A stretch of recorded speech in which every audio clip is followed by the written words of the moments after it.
స్తోత్రం తండ్రి. నా దేవా తండ్రి ప్రభా ఈ యొక్క చిన్ని పాటినైనా టిఫిన్ ఆశీర్వదించి జీవించుకొని ప్రార్థిస్తున్నాను. నేను నాకు ఇచ్చినటువంటి ప్రభా స్తోత్రం స్తోత్రం.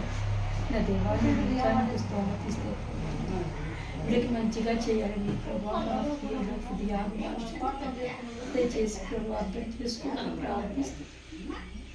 నా దేవా తండ్రి మంచిగా వీళ్ళకి భోజనం పెట్టడానికి, మంచిగా బట్టలు తీయడానికి, దుప్పట్లు తీయడానికి నేను దయచేసి ప్రభా మీరు నన్ను కనికరించమని ప్రార్థిస్తున్నాను ప్రభు.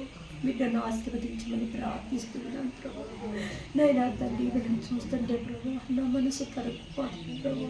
కానీ నేను ఇంతకంటే ఏది చేయలేకపోతున్నాను. అయ్యా నైనా దయచేసి మీరే నన్ను ఆశీర్వదించి భావించమని ప్రార్థిస్తున్నాను ప్రభు. కాశీ గారిని దీవించండి, నాజరమ్మ గారిని దీవించండి, ఇక్కడ ఉన్నటువంటి ప్రతి ఒక్కరిని దీవించండి. నిండు నెలవేళ ఆయుష్ ఆరోగ్యంగా ఇచ్చేయమని ప్రార్థిస్తున్నాను.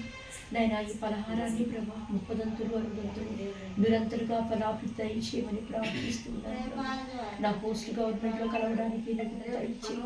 నా కుమార్తెకి 5 60 నిరంతరంగా ఫలాభివృద్ధి దయచేయమని యేసునామములో వేడుకుంటున్నాను తండ్రి. ఆమేన్ ఆమేన్ ఆమేన్.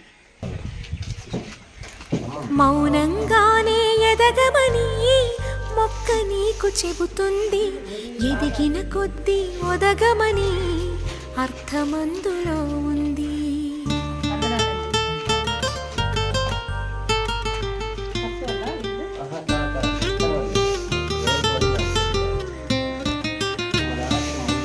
మౌనంగానే ఎదగమని మొక్క నీకు చెబుతుంది, ఎదిగిన కొద్దీ ఒదగమని అర్థమందులో ఉంది. అపజయాలు కలిగిన చోటే గెలుపు పిలుపు వినిపిస్తుంది, ఆకులన్నీ రాలిన చోటే కొత్త చిగురు కనిపిస్తుంది. మౌనంగానే ఎదగమని మొక్క నీకు చెబుతుంది, ఎదిగిన కొద్దీ ఒదగమని అర్థమందులో ఉంది. అపజయాలు కలిగిన చోటే గెలుపు పిలుపు వినిపిస్తుంది, ఆకులన్నీ రాలిన చోటే కొత్త చిగురు కనిపిస్తుంది.